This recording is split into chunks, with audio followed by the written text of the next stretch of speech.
The next day, John was there again with 2 of his disciples. When he saw Jesus passing by, he said, "Look, the Lamb of God." When the 2 disciples heard him say this, they followed Jesus. Turning around, Jesus saw them following and asked, "What do you want?" They said, "Rabbi, where are you staying?" "Come," he replied, "and you will see." So they went and saw where he was staying, and they spent that day with him. Over the past 2 to 3 years, I have found my head turned and my heart caught by the transformative glimpse of God I have experienced through Christian community. Like the 2 disciples, I have felt this glimpse feed a deeper curiosity, prompting me to follow and ultimately be invited to come and see. To this end, this 2023, I am embarking on a 6-month journey to dwell with various Christian communities. On the way, I'll be sharing interviews with community members, founders, and leaders to learn more about the blessings, challenges, and wisdom these dwelling places of God hold. In doing so, I hope to inform how it is we might nurture people and communities to be transformative manifestations of God, offering a glimpse of the divine and inviting people to come and see God's loving dwelling place. Your lovely dwelling place, in you my live. Hello, I'm Helen, Brocklehurst. I'm a member of the Scargill community, and I've been here for about 8 out of the last 11 years. So I joined for 6 months. And then that became longer, and I left, and I came back, and I left, and I came back. So Scargill is probably the last pin left in the map for me, in that I'm a clergy kid. So people say, "Where's home?" and I don't know. I've grown up in various vicarages. I moved around for my own career, and my gran died at the end of 2020 at 92 in her own home, and that house had been very much like a place I went back to. And now this is the only one. So, yes, this is my roots. I've been coming here since I was 2. I'll be 41 this summer. So we came for a clergy family break in 1984. And they used to do holidays specifically for children and families of vicars and ministers. And we found out about the last space at the last minute and squeezed into a little room. My brother was a babe in arms, I was a toddler. And we've just been coming back as a family ever since. Wow. Wow. And it feels like Scargill is a home for many people, just from what I've gathered. Yeah, definitely. That sense of homecoming. A lot of people say that, just even as they drive into Wharfdale, this is it, I'm back. And I felt that in my times when, particularly in this last decade or so, when I've been coming and going on community, coming back to Scargill's definitely been a homecoming, yeah. And for people listening who don't know what Scargill is, how would you describe Scargill? So it's nothing to do with Arthur. The name comes from the landscape. So a scar is the horizontal line where a glacier is scraped out the valley, and a gill is a watercourse. So if you walk up to the top of it, we're on a 90-acre estate, and there is an old watercourse which intersects with one of the scars on our terrace, limestone terrace. And so the name just describes the valley where we are. So the house itself, it used to be a hunting lodge. It belonged to the Holdsworth family, who sadly lost, I think, 2 out of their 3 sons in the Second World War. And I don't know if they sold it or if they gave it, but the house was given over to be the home of a Christian community in 1959.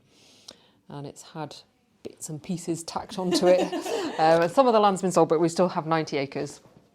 And so that the Scargill community are 20-something, 30-ish, the numbers go up and down, people living and working together to run this place as a retreat, holiday and conference centre, spiritual home to many.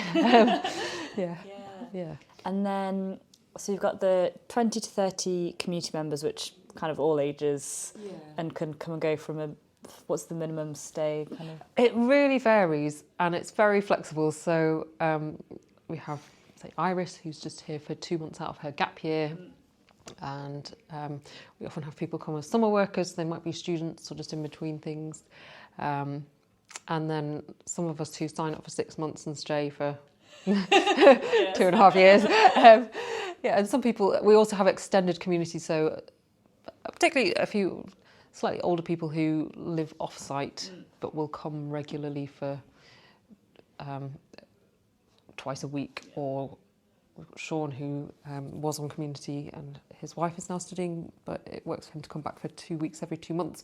So there's different ways of being involved, and it's very fluid. And because then on top of that, there are the working friends. Yeah.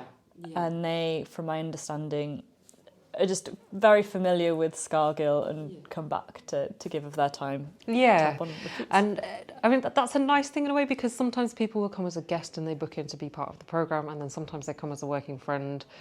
I've been a working friend, and then my times when I wasn't on community, so it's again very fluid, and we're all one big community together. But so the working friends come, and most of them have normal jobs. They're not community members, but they'll come for Monday to Friday or Friday to Sunday or a week and do things like laying the tables or working alongside one of the teams, or pastoral helpers, and chatting and being with people. We couldn't do it without them because there were not enough of us to do all of the jobs. And so, for example, I am a guest, therefore I've paid to be here. The community members get a stipend, an allowance? We call it an allowance, So full board and lodging. So the houses and flats you see just down at the bottom of the drive, we all live there. And then you get all of your food. We've got a little pantry at the back where you can get like a normal sized tin of soup. Massive tins. So that's for us. So we're very well fed, and accommodation bills all paid. And then the amount of allowance you get, it's probably 1/10 of what I earned in my medical career, but then I don't have very much. I sponsor a child, and I have my mobile phone bill, and because I've been doing a counselling degree, a few expenses relating to that. But I buy shampoo. I don't have to pay for. So you can live on. And particularly in the economic circumstances we've been in, we basically had a massive raise because rents are going up and bills are going up. So it's really amazing to have that all taken care and of. Approximately how much is it? So it varies. People who stay for longer get more, because things like your boots might wear out if you're here for 3 years. So I think for people who are here for a year, sign up for up to a year, it's something like £170 a month-ish. I'm in there might be another bracket. I'm in the sort of 3 to 5 years bracket, I think, and that's £350 a month. So, and Makes sense. There are brackets because expenses will accrue over time. And it's a different level of commitment. And then the working friends, does that mean that they can come without paying the guest fee? Or? So they don't pay the guest fee. We ask working friends for £7 a night, and that just covers food and hot water. But if anyone wanted to be a working friend and that really was beyond them, then they don't have to pay that. So And what does a day, a week, a year look like for Scargill? So a day, Monday to Saturday, we have morning prayers at 8, led by a different member of community every day, and then 8:15 till 9 is breakfast. The community gather for a quick meeting at 9 o'clock, and that's usually just 10 to 15 minutes, like who's in the house, any visitors coming today, anything particular to be mindful of. So this week, alongside your group, we've had a bunch of refugees, and so just things, notices, that's our chance to say, be sensitive, these people have come from traumatic backgrounds, don't ask them where's home over dinner, which is a common question. Just to flag up things that might be unique to that group. Prayer requests, lots of silliness, so that's just our what are we doing today meeting. And then we all kind of go disperse to our teams. I've been on different teams over the years, but currently part-time on the estate team, part-time on the admin team. Work through till 11 o'clock, then we have coffee. And like, if you're up at the top of the estate, sometimes you think, I don't really, but it's such an important part of coming and be, so you all come down, gather, have your coffee. Take your waterproofs off. Put them back on. But that's half an hour, so that might be 10 minutes time for coffee and chat. And that's so important, and I think I've come to realise how important that is over the years, that it's not just about as Mike was saying to us, quoting my morning prayers, relationship above the task. And that's something in my stint as kitchen team leader that one of my housemates used to say to me all the time, because there's such a tension between you want to involve people and develop them and teach them and let them learn things at their own pace. And we have paying guests and I've got to get a meal on the table. Yeah. And you do have to walk that line. Yeah. And I think experience would teach me, okay, this is where we need to be up to by 11 o'clock. So if we're not here by 10:30, I'm going to step in. Yeah. But I don't just want this young gap year person to be on the dishwasher the whole time. I want them to learn and to try and to grow and to develop confidence. And it's more efficient to do it myself, but it's more fruitful if I let them have a go and encourage. So there's that kind of constant balance, and it's a very different focus from a workplace. It's about developing people. And also getting the job done. So yeah, we have coffee time. Especially in kitchen, I guess that's the one which has the most. Well, it's a sprint or a marathon. I think the estate where we've been working this week, that's more of a marathon. And you know what? We didn't finish building the trellis today, so we'll do that tomorrow. And we're not planting the beans till next month, and it's all fine. Yeah. So a different rhythm for every team. So yeah, coffee finishes 11:30, and unless you've said to someone, "How are you?" and they're like, I'm undergoing investigations for cancer. And then coffee doesn't finish at 11:30. Sometimes you just need to sit there and say, okay, well, tell me about that. Yeah. Lunch is at 1 through to 1:45. Then we have prayers together, which is, the morning is more kind of a Bible reflection. The lunchtime one is more intercessory with a different focus every day. And that's through till 2 o'clock. Back to our work teams till 4. Then there's tea and cake. You can see our days prayer and food, prayer and food, and people. And then 4 o'clock tea and cake, and that's also the arrivals time. So on a Monday and a Friday, usually we'll have groups coming at that time. 4:30 we have prayers again, and I think that's my favourite one, because someone reads a psalm and then you just sit in silence. And where else in life do you just sit in silence? And like, I've lived on my own quite a lot in between times on community. But the silence just happens, whereas intentional silence and holding space for one another is really special. So then that's just another 15 minutes back to work till about 5:30. And then there's a bit of a gap. Unless you're on the kitchen team, that's different shifts. That's 7 till 3 or 12:30 till 8:30. But for all the other teams that are doing more regular shifts, dinner's at 6:30. We don't come every day. You have to sign in. Sometimes it's just too much food, or yeah. So you haven't been here for like 3 days, and you're already full. So all these years, sometimes you just want to go and have like a bowl of cornflakes and a cup of tea and a bit of peace. You have to sign in as community members? Yeah. Is there an expectation that you make some of the most? Yeah. So. A bit different again for kitchen team, because they're cooking some of them, but for those of us who are doing the 9 till 5:30 kind of working day, depends on how many people are in, but it's sort of 2 or 3 a week. Yeah. You don't have to. You can sign in every day if you don't want to. But we've all got our sort of accommodation down there, and boxes of leftovers, which are wonderful. Yes, just raid the freezer. It's brilliant. So, and also like the reason I'm back here, I was doing a counselling degree through the pandemic, and I came back and I finished it. I'm still seeing clients online, so there are some days I've got an appointment of an evening, and so so we have dinner, and then we help clear away, and then we have tea and coffee, and usually there's an event at 8 o'clock. So it might be something fun, it might be a film. Tonight is a communion service because you guys are going home tomorrow, and. Yeah, and then that's hot chocolate, night prayer, fall asleep, do it all again.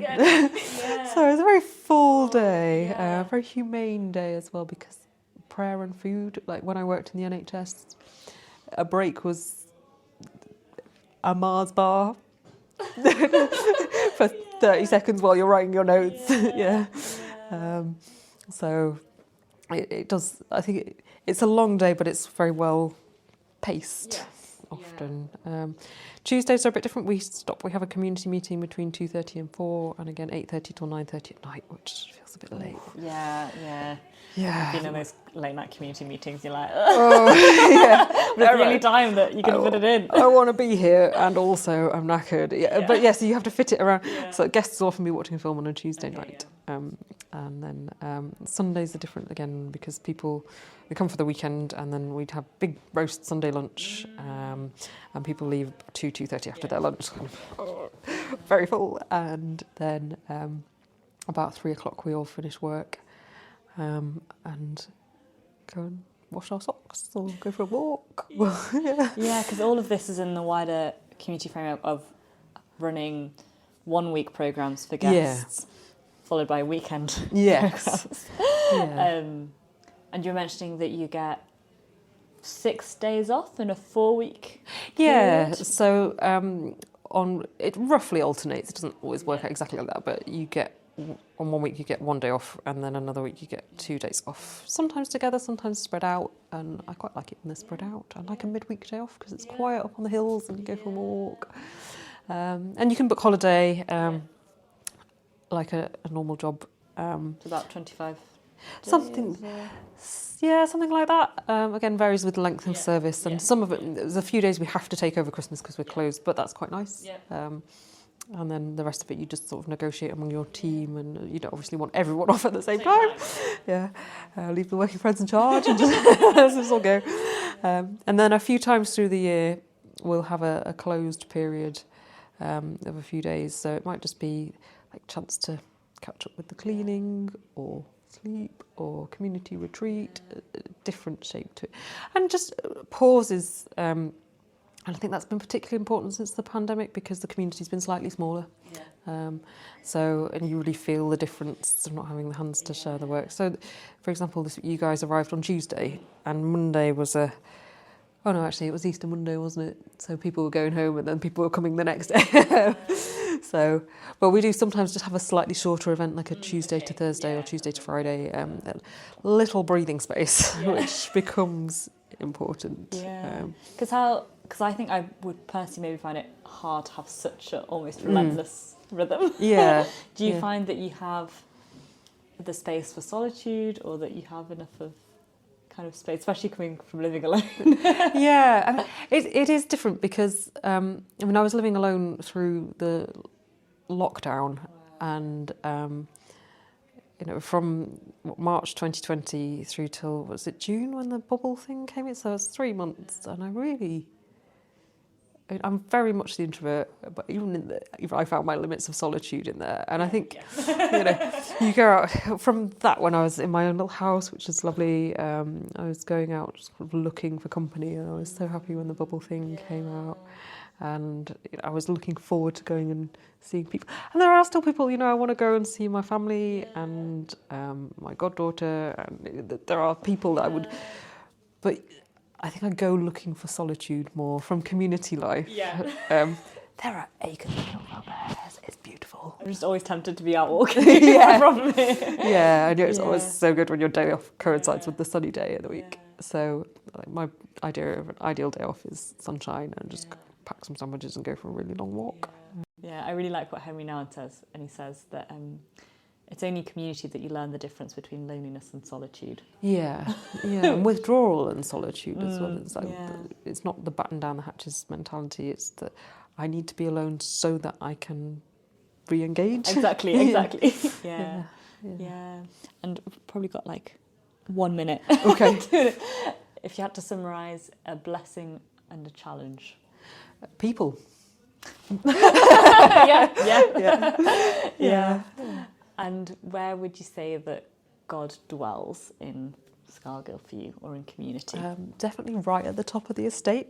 I love the chapel. It's a beautiful space, but my favourite place to pray, we've got 90 acres of woodland terrace, and I've seen all sorts of wonderful wildlife up there, and it's surprising how infrequently you bump into other people. So that would be my go-to place. But also in people. But at the top of the estate. I'd probably say a similar thing. People and solitude outdoors. It's important. Well, I think we've got communion Eucharist to go Yes, to. we do. But thank you so much. Oh, Helen. you're welcome. Really big thank Show you. me your love.